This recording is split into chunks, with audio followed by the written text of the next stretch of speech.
Inilah penghulu wanita di surga. Sayyidah Fatimah wafat di bulan Ramadan pada tanggal 3 Ramadan tahun 11 Hijriah dalam usia 28 tahun. Wafatnya Sayyidah Fatimah adalah sebuah misteri. Pasalnya tidak ada riwayat yang pasti mengenai penyebab dari meninggalnya putri Rasulullah ini. Bahkan letak pusaranya juga tidak diketahui. Namun sejak wafatnya Rasul, Sayyidah Fatimah adalah orang yang paling terpukul. Ia tidak lagi makan, minum, bahkan tertawa. Sayyidah Fatimah radhiyallahu anha wafat 6 bulan setelah Rasulullah Shallallahu Alaihi Wasallam. Beliau menyusul ibunda Khadijah dan ayahanda Rasulullah. Imam Ibnu Katsir rahimahullah mengatakan, Rasulullah mengabarkan pada Fatimah bahwa ia adalah orang pertama dari keluarganya yang akan menyusulnya.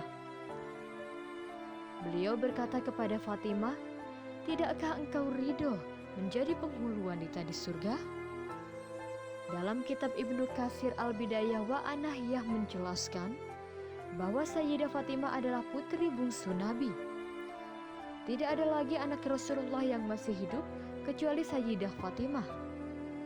Karena itu, Allah besarkan pahala untuknya.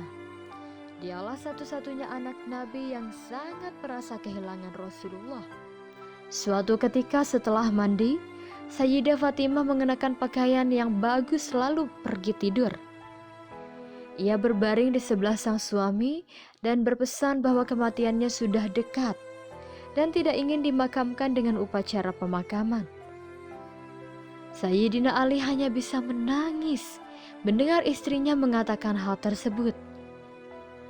Namun waktu salat sudah tiba, Sayyidina Ali pun bergegas pergi ke masjid.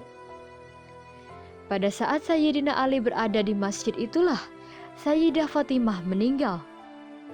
Kedua anaknya Hasan dan Husain segera bergegas menyusul sang ayah.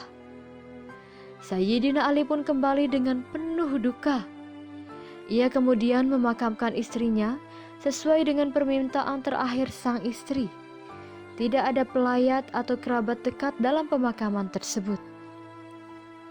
Di saat Sayyidina Ali memasukkan jenazah istri tercintanya, Sayyidatuna Fatimah Az-Zahra ke liang lahat, beliau menangis terisak-isak sehingga putranya Sayyidina Hasan berkata,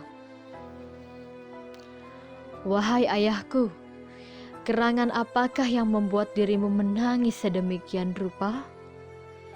Sayyidina Ali menjawab, "Wahai putraku Hasan, aku teringat pesan kakekmu Rasulullah Shallallahu Alaihi Wasallam.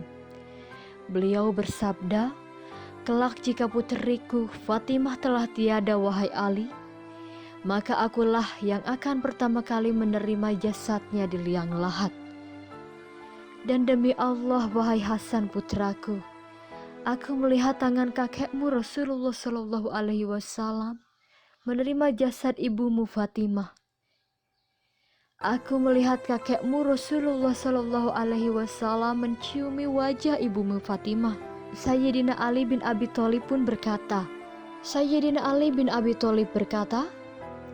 "Wahai Rasulullah Shallallahu Alaihi Wasallam, kini aku kembalikan amanah yang telah engkau berikan kepadaku. Aku kembalikan belahan jiwamu, yang dimana setiap engkau rindu akan surga, engkau cium wajah suci putrimu Fatimah Az-Zahra. Ya Allah, kumpulkan kami bersama keluarga suci Rasulullah kelak di hari kiamat nanti." Dalam hadis riwayat Ibnu Abdul Bar, Rasulullah Shallallahu Alaihi Wasallam bersabda, "Wanita-wanita terbaik di surga yaitu Khadijah binti Khuwailid, Fatimah binti Muhammad, Maryam binti Imran, dan Asia binti Muzahim istri Fir'aun." Sayyidah Fatimah merupakan sosok teladan muslimah yang begitu mulia. Dalam hadis riwayat Bukhari, dalam Sahih Bukhari kitab Bad'ul Haq bab Manaqib Qorabah, Rasulullah bersabda, "Fatimah adalah bahagian dariku. Barang siapa yang membuatnya marah, membuatku marah." Dalam hadis Sahih Muslim Sunan Ibnu Majah, Aisyah meriwayatkan bahwa Rasulullah bersabda, "Wahai Fatimah, tidakkah Anda puas menjadi sayyidah dari wanita sedunia atau menjadi wanita tertinggi dari semua wanita dari umat ini atau wanita mukmin? Sayyidah Fatimah Az-Zahra adalah putri terakhir dari pernikahan Rasulullah dengan Khadijah binti Khuwailid. Ia lahir 5 tahun sebelum Rasul mendapatkan kenabiannya. Sejak kecil, Sayyidah Fatimah telah menunjukkan keberaniannya. Di masa awal kenabiannya, Rasul pernah beribadah di depan Ka'bah, dan ketika ia melakukan sujud, beberapa orang Quraisy menumpahkan kotoran unta di atas punggungnya, dan mereka mengolok-olok dengan tertawa terbahak-bahak. Melihat ayahnya diperlakukan seperti itu, Fatimah kecil langsung berlari menuju sang ayah dan menghardik orang-orang Quraisy tersebut. Mereka pun membubarkan diri karena malu. Fatimah menangis melihat ayahnya diperlakukan seperti itu. Rasulullah menenangkan dirinya dan mengatakan bahwa ia akan selalu dilindungi oleh Allah Subhanahu wa Ta'ala. Meskipun Sayyidah Fatimah adalah sosok wanita yang bertubuh lemah dan rentan, namun tidak menyurutkan semangatnya dalam berjihad. Ia merupakan seorang mujahid yang membantu merawat luka para pejuang di medan perang. Bahkan ketika Rasulullah terluka, ia membakar sobekan tikar dan membungkusnya pada luka sang ayah hingga darahnya tidak lagi keluar.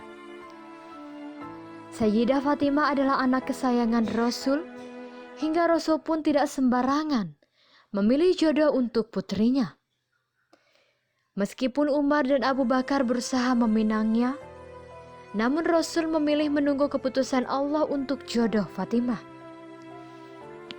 Lalu muncullah Ali bin Abi Thalib yang berniat meminang Sayyidah Fatimah. Pada awalnya, Sayyidina Ali sempat merasa berkecil hati karena sebelumnya Rasulullah sudah menolak 2 sahabatnya. Apalagi ia tidak memiliki harta yang cukup dibandingkan sahabat-sahabatnya itu. Dari hadis riwayat Ummu Salamah radhiyallahu an, diceritakan bahwa Ali menundukkan kepala seolah memiliki maksud, tetapi tidak berani menyampaikannya. Rasulullah mendahului dan berkata, "Tampaknya kau mempunyai suatu keperluan. Katakanlah apa yang ada dalam hatimu." Ali menjawab, "Ya Rasulullah, aku memiliki maksud terhadap putrimu Fatimah. Apakah engkau berkenan menyetujui dan menikahkan diriku dengannya?" Masih dari hadis riwayat Ummu Salamah radhiyallahu an, ketika itu kulihat wajah Rasulullah nampak berseri-seri. Sambil tersenyum, Nabi berkata pada Ali, "Ahlan wa sahlan, aku menerimamu dengan mudah tanpa mempersulit urusanmu." Nabi melanjutkan kalimatnya, "Wahai Ali, apakah engkau memiliki satu bekal mas kawin?" Ali menjawab, "Demi Allah, engkau sendiri mengetahui bagaimana keadaanku. Tak ada sesuatu tentang diriku yang tidak engkau ketahui. Aku tidak mempunyai apa-apa selain 1 set baju besi, sebilah pedang dan seekor unta." Rasulullah menanggapi perkataan Ali, "Tentang pedangmu itu, engkau tetap memerlukannya untuk meneruskan perjuangan di jalan Allah. Dan untuk untamu itu, engkau juga perlu untuk keperluan mengambil air, dan juga engkau memerlukannya dalam perjalanan jauh. Oleh karena itu, aku hendak menikahkan engkau hanya atas dasar mas kawin 1 set baju besi saja. Aku puas menerima barang itu dari tanganmu. Wahai Ali, engkau wajib bergembira, sebab Allah sebenarnya sudah lebih dahulu menikahkan engkau di langit sebelum aku menikahkan engkau di bumi." Setelah segala persiapan pernikahan beres, dengan hati puas dan bahagia, disaksikan oleh para sahabat, Rasulullah mengucapkan kata ijab qabul untuk pernikahan putrinya. Bahwasanya Allah memerintahkan aku supaya menikahkan engkau Fatimah atas mas kawin 400 dirham atau senilai baju besi. Mudah-mudahan engkau menerima hal itu." "Ya Rasulullah, saya ridho," jawab Sayyidina Ali. Maka menikahlah Sayyidina Ali dan Sayyidah Fatimah. Kemudian Rasulullah mendoakan keduanya, semoga Allah mengumpulkan kesempurnaan kalian berdua, membahagiakan kesungguhan kalian berdua, memberkahi kalian berdua, dan mengeluarkan dari kalian berdua kebijakan yang banyak. Kehidupan rumah tangga Sayyidah Fatimah dan Sayyidina Ali begitu sederhana. Bahkan tangan Sayyidah Fatimah menjadi kasar karena menumbuk gandum sendiri.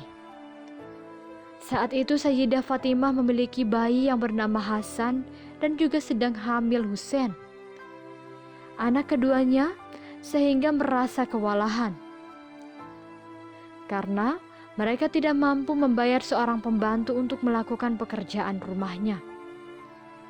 Suatu ketika, Sayyidah Fatimah mendengar kabar bahwa ayahandanya membawa tawanan perang yang bisa dijadikan pembantu di rumahnya. Setelah mendengar kabar itu, Sayyidah Fatimah pun berkunjung ke rumah Rasulullah SAW untuk meminta hal tersebut. Namun, sayangnya ayahanda sedang tidak ada di rumah. Jadi, Sayyidah Fatimah hanya sempat menceritakan hal tersebut pada istri Rasulullah SAW, yakni Aisyah.